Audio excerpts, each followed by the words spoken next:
Assalamualaikum warahmatullahi wabarakatuh. Waalaikumsalam warahmatullahi wabarakatuh. Selamat siang. Siang. Untuk hari ini, gimana kabarnya Bapak Ibu? Baik. Alhamdulillah. Di sini saya selaku peserta PKB ada tugas yang harus saya lengkapi di tugas terakhir saya. Sebelum saya menjelaskan banyak materi, mungkin pengalaman sedikit tentang PKB saya selama 3 bulan, banyak beberapa ilmu yang saya terima dari mulai aset, mungkin mulai pengalaman yang lain, termasuk ini tugas terakhir yaitu RTL, rencana tindak lanjut, yang akan saya paparkan. Yang pertama di sini saya ambil judul integrasi antara berolahraga dan melakukan bermain peran, yang saya singkat dengan yang di sini tugasnya yaitu dari modul kekuatan pemahaman merancang pembelajaran berbasis proyek dengan komunitas belajar sekolah. Jadi nanti di sini saya membuat perencanaan atau program di mana peserta didik bisa membuat peran di dalam pembelajaran tersebut. Oke, next. Di sini pertama, tujuan pembelajaran. Implementasi kurikulum Merdeka bertujuan untuk mewujudkan pembelajaran siswa yang holistik dan kontekstual, sehingga pembelajaran semakin bermanfaat dan bermakna bagi siswa. Bukan hanya sekedar menghafal materi saja, tetapi demikian maka pembelajaran berbasis proyek sangatlah sesuai dengan harapan pelaksanaan kurikulum tersebut. Berkaitan dengan kurikulum PJOK, maka perlu diterapkan pula sport education model, di mana model ini dibuat untuk pembelajaran berbasis proyek dan mewujudkan pembelajaran yang menyenangkan bagi siswa. Jadi saya ambil pembelajaran kurikulum ini di PJOK, saya membuat program yaitu dengan model sport education model, ya, atau SEM. Pembelajaran tersebut di mana nanti peserta didik bisa membuat peran sebagai ketua penyelenggara atau sekretaris dan bendahara, ya. Oke, next.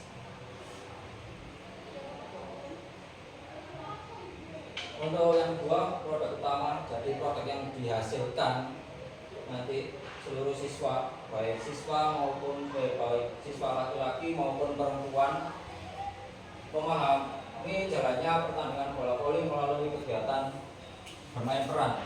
Jadi siswa nanti laki-laki maupun perempuan bisa memahami tentang permainan bola voli melalui kegiatan bermain peran. Jadi nanti ada yang bermain peran di mana pertandingan tersebut dilakukan. Kemudian yang kedua, seluruh siswa memahami tentang menyelenggarakan sebuah event pertandingan olahraga melalui bermain peran tadi. Jadi saya ambil contoh, intinya ketika pembelajaran di sekolah biasanya kan ada event gitu. Event itu dilaksanakan ketika ada hari besar atau mungkin ketika setelah semester. Nah, di sini nanti misalkan saya ambil contoh dari anak OSIS bisa melakukan peran tersebut. Ya, nanti ada contohnya. Next. Produk karya yang dihasilkan nanti pada pembelajaran berbasis proyek ini akan dilakukan dalam bentuk penyelenggaraan kegiatan tengah semester yang biasanya dikemas dalam bentuk kelas meeting. Jadi kegiatan ini bisa dilaksanakan ketika selesai kegiatan tengah semester. Namun pada momen kali ini KTS akan dikemas berdampingan dengan gelar karya P5 yang tentunya akan melibatkan seluruh siswa dari semua jenjang dengan melakukan tugas sesuai dengan perannya masing-masing. Oke. Jadi ketika setelah semester itu kan biasanya anak OSIS membuat sebuah pertandingan, membuat sebuah event. Jadi di mana nanti anak OSIS itu yang berperan sebagai ketua penyelenggaranya, kita hanya sebagai pendamping saja. Ya. Jadi peran semua itu nanti diambil dari peserta didik, mulai dari ketua penyelenggara, nanti ada panitia peserta, ada panitia yang sebagai wasit atau sebagai supporter dan sebagainya. Seperti itu. Terus kemudian Next. Nah ini bagaimana cara untuk menyelenggarakan sebuah pertandingan bola voli misalnya. Jadi kita sebagai guru bisa memberikan arahan dulu kepada peserta didik bagaimana pembelajaran SEM tersebut. Mungkin awal siswa tersebut dikasih arahan bagaimana nanti strukturnya sebagai ketua penyelenggaranya, terus ada yang jadi pesertanya, ada yang jadi wasitnya, ada yang jadi supporternya, dan sebagainya. Kemudian setelah nanti semua tahu perannya tersebut, peserta didik bisa mempraktekkan di dalam lapangan. Jadi nanti ada pembukaan, ada yang jadi MC, ada yang jadi misalkan kalau kita selenggarakan di sekolah, itu pasti ada kepala sekolah, pembukaan kepala sekolah. Tapi kalau eventnya kita event di kabupaten contohnya, itu biasanya kalau kemarin Kokap dibuka dengan ketua KKS mungkin ya. Next. Tipe proyek. Pada pembelajaran berbasis proyek ini telah direncanakan kegiatan tipe proyek tantangan membuat karya. Jadi siswa nanti membuat karya, bagaimana karya itu bisa dihasilkan dengan baik. Yang artinya siswa menyelenggarakan sebuah event. Jadi siswa itu harus membuat event pertandingan entah olahraga apa saja yang dibuat. Oke, next. Model pembelajaran. Nah ini model pembelajaran di sini yang saya gunakan adalah model sport education. Pada pembelajaran kali ini, siswa akan bermain peran sebagai bentuk implementasi pembelajaran berbasis proyek dengan menggunakan SEM. Jadi SEM itu tadi ya seperti itu. Peserta didik bisa memanfaatkan perannya masing-masing. Jadi gurunya ngapain? Kita cuma hanya mendampingi saja, melihat kegiatan siswa tersebut, peserta didik. Nah ini yang tadi saya jelaskan, peserta didik yang terlibat. Peserta didik yang terlibat di sini karena nanti eventnya itu biasanya kelas meeting, anak OSIS yang menghandle semua bentuk eventnya, yang terkait dengan pembelajaran SEM itu juga ada peserta. Otomatis peserta yang terlibat nanti kelas 9 itu semua menjadi pemain bola voli. Kemudian ada pemain cheerleader atau supporter, kemudian ada pelatih, ada wasit, tim medis, petugas skor merupakan siswa kelas 9 yang mengampu mata pelajaran PJUK. Jadi di sini siswa tersebut ada yang menjadi peserta bola voli, pemain cheerleader. Cheerleader siapa? Itu yang bermain adalah juga peserta didiknya, pelatih. Biasanya kalau kelas meeting atau di agenda 17 kan biasa masuk di wali kelasnya masing-masing. Tapi di sini tidak. Yang jadi pelatih tetap peserta didik. Wasit juga peserta didik, tim medis juga peserta didik. Semua dari peserta didik. Kemudian sementara untuk kelas 8 dan kelas 7 sebagai pihak luar yang turut memeriahkan jalannya pertandingan sebagai jurnalis misalkan, atau pedagang, atau serta street photographer. Jadi nanti semua itu terlibat, semua mulai dari susunan panitiaan, kemudian dari pihak luar, itu semua menjadi perannya masing-masing siswanya. Oke, next. Nah ini kapan waktu pelaksanaan proyek pembelajaran berbasis proyek ini dan gelar karya P5 kedua kegiatan ini menjadi satu kegiatan, yaitu kegiatan akhir semester ganjil. Jadi nanti kalau misalkan program ini berjalan bisa dilaksanakan setelah akhir semester ganjil. Oke, terima kasih. Mungkin dari pemaparan saya pembelajaran SEM yang saya kaitkan dengan peserta didik, ada bapak ibu yang ingin bertanya, monggo bisa bertanya atau diskusi di sini tambahan boleh.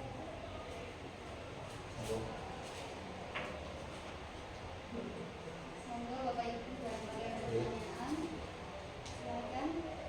Satu Bisa bisa dimengerti semuanya. Nah, Pak ini kalau yang pertama Pak tadi, yang pertama tentang bermain bola volinya. yang hijau. tujuan. Nah ini otomatis nanti kan berarti bola voli ya. Iya. Nah berarti otomatis nanti anak itu berperan sebagai semua yang dibutuhkan dalam suatu perlombaan. Oke. Nah kira-kira berapa waktunya untuk bisa mengkoordinir anak? Ini maunya nanti antar siswa atau antar kelas ini? Oke. Terima kasih. Terima kasih Pak Mudik. Saya ulas deh. Bagaimana nanti untuk pertandingan tersebut waktunya? Karena biasanya bola voli itu berjalan lama. Oke, karena di sini tadi yang terlibat adalah kelas 7, 8, dan 9. Otomatis nanti perlombaan itu dilaksanakan antar kelas. Di mana waktu itu kalau misalkan kita di dalam sekolahan biasanya ada waktu cuma beberapa minggu untuk kegiatan tersebut, kelas meeting. Otomatis bisa jadi nanti event ini ketika misalkan peserta didik yang menyelenggarakan itu adalah OSIS, itu bisa nanti OSIS bisa konsultasi dulu bagaimana ini nanti waktunya Pak. Oke, kita pakai dimodifikasi saja bagaimana kita bermain bola voli, misalkan kita pakai 5 poin atau bagaimana, atau misalkan bola volinya kita pakai bola voli mini biar lebih cepat waktunya, seperti itu. Ada yang lain? Monggo, mungkin pertanyaan berikutnya. Jadi pembelajaran SEM itu semua terlibat. Jadi Bapak Ibu guru itu tidak terlibat dalam pembelajaran ini, namun peserta didiknya yang terlibat di pembelajaran ini. Jadi kita misalkan nanti ada pembukaan, cukup dari kepala sekolah yang membuka, atau misalkan gini, ada peserta didik yang membuat event dalam satu kelas, otomatis kalau pembelajaran saya pada saat PJOK dalam satu kelas itu hanya peserta didik yang semua terlibat di situ. Misalkan kegiatan itu di dalam sekolah, otomatis di dalam satu kelas itu juga ada yang menjadi kepala sekolah, ada yang menjadi ketua penyelenggara, kemudian ada yang jadi MC dan sebagainya, peserta semuanya di dalam kelas tersebut. Tapi karena nanti eventnya ini event satu jenjang dari mulai kelas 7, 8, dan 9, otomatis dalam satu kelas tersebut ada yang jadi pelatih juga, ada yang jadi peserta, mungkin nanti sebagian jadi supporter, atau sebagian nanti ada yang jadi tadi ya pihak luar dan sebagainya. Itu pembelajaran SEM seperti itu. Apakah pembelajaran SEM hanya di olahraga bola voli? Tidak, bisa di permainan yang lain, mungkin permainan tradisional atau permainan yang lainnya, yang intinya itu berbentuk event. Mungkin ada yang lain yang ditanyakan? Pak, terima kasih semuanya. Yang ditanyakan di sini, apakah pembelajaran SEM tersebut ada penilaiannya sendiri? Terima kasih Pak Idra.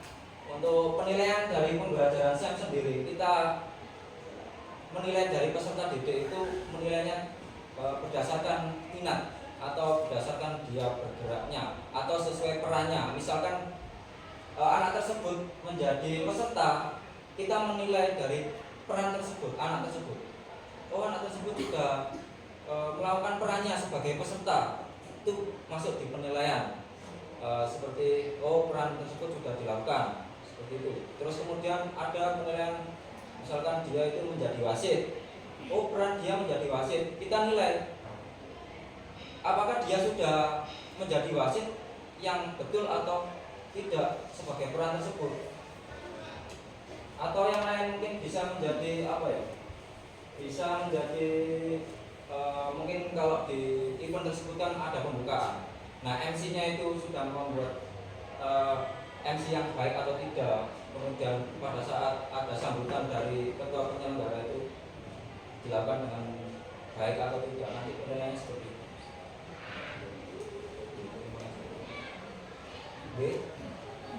Melanjutkan dengan pertanyaan Pak Indra, berarti nanti setiap peran punya rubrik sama indikator penilaiannya sendiri, Iya. atau jadi satu? Gini, jadi untuk rubrik penilaiannya nanti bisa jadi satu, bisa jadi sendiri-sendiri. Tapi kalau yang saya buat kemarin itu jadi satu. Jadi hanya dinilai perannya, apakah si peserta didik tersebut sudah melakukan perannya, tinggal kita nilai. Misalkan rubriknya 4, 3, 2, 1 seperti itu. Kalau misalkan belum ya kita pakai berapa angkanya.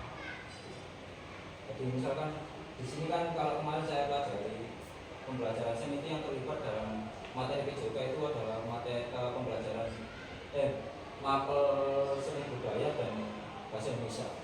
Itu yang terlibat dalam pembelajaran ini karena di sini adalah bukti karya anak-anak itu, misalkan di situ dia di lapangan membutuhkan bukti karya karena kita membuat skor, itu kan juga terlibat dalam materi seni dan bahasa Indonesia karena ada sambutan. Nah, tersebut sambutannya bagus atau tidak itu kan nanti terkait dengan mapel bahasa Indonesia. Jadi, mungkin ada yang lain? Oke. Jadi ini mapel PJK bisa kolaborasi sama mapel lain? Iya bisa. Bisa. Ya itu tadi.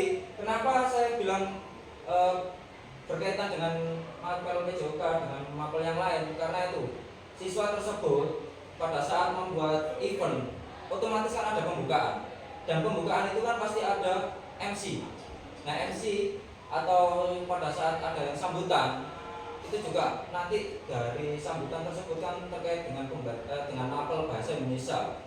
Nah pada mapel bahasa Indonesia mungkin guru bahasa Indonesia bisa menilai siswa tersebut dengan bahasa yang baik atau tidak. Seperti itu. Salah paham Bu? Ada yang lain? Yang kedua, berhubung dengan penilaian tersebut, kira-kira kalau pembelajaran ini penilaiannya kalau tergantung minat berarti Bapak biasanya menempatkan penilaian itu ada di depan. Kalau misalnya di depan berarti kan ada pembagian. Ya. Dan minat anak itu memiliki kesukaan yang berbeda-beda. Dan bagaimana cara Bapak itu mengatasi dengan perbedaan anak yang beragam. Jadi anak-anak tidak memilih oh ini aja yang gampang, oh ini aja yang susah. Nah itu nanti gimana cara menghadapi hal tersebut? Untuk menghadapi hal tersebut, gimana peserta didik itu akan menjadi peran. Saya contoh misalkan di sini di pembelajaran tersebut, misalkan di satu kelas gitu, saya membuat pembelajaran SEM. Mungkin di dalam kelas tersebut kan pasti ada ketua kelas atau yang lain.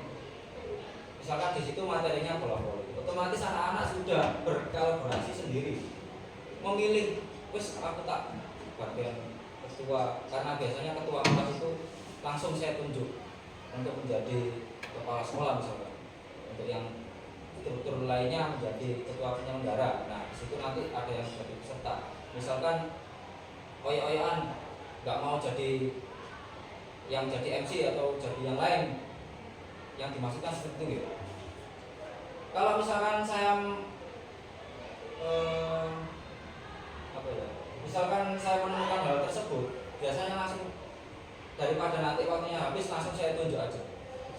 Jadi penilaiannya nanti saya lihat dari akhir, langsung saya tunjuk, wis ini yang jadi peserta, ini yang jadi supporter, ini yang jadi wasit, ini yang jadi tim medis dan yang lain sebagainya. Nanti peran tersebut peserta didik harus melaksanakan dengan tugasnya masing-masing. Bisa jadi saya tunjuk seperti itu.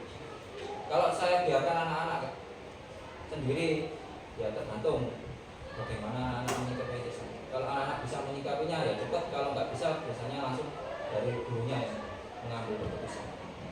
Seperti itu. Oke. Maaf, mau menambahin ya. Mungkin Pak Eri bisa menggunakan asesmen diagnostik sebelum memulai pembelajaran ini. Jadi bisa mengetahui minatnya siswa nanti di mana dia mau jadi apa seperti itu. Jadi secara langsung SEM ini kan menggunakan pembelajaran diferensiasi secara langsung. Nah, Bapak bisa menggunakan asesmen diagnostik untuk mencari tahu siswa ini minatnya di mana, dia ingin berperan seperti apa. Terima kasih Bu Ida. Tapi nanti bisa saya tambahkan di program ini. Misalkan kalau saya menemukan hal tersebut, berarti saya harus mencari minat anak tersebut mulai dari awal dulu dan biar bisa pembelajarannya maksimal dengan model SEM. Terima kasih. Mungkin ada tambahan atau pertanyaan? Pun cukup ya? Cukup. Terima kasih dari saya. Mungkin pemaparan saya kurang berkenan bagi Bapak Ibu karena di sini hanya program. Saya sebagai PKBP karena PKGP Jogja juga banyak sekali tugas yang saya dapatkan. Mungkin habis ini ada PKG lagi, mungkin bahasa Inggris. Bahasa Inggris sudah berproses. Habis ini PKG bahasa Inggris, insya Allah. Kalau jadi kemarin dari BPBP Jawa Timur sudah menyampaikan. Oke. Itu saja yang bisa saya sampaikan. Mohon maaf jika ada kata-kata saya yang salah, mohon dimaafkan. Selamat siang. Assalamualaikum warahmatullahi wabarakatuh.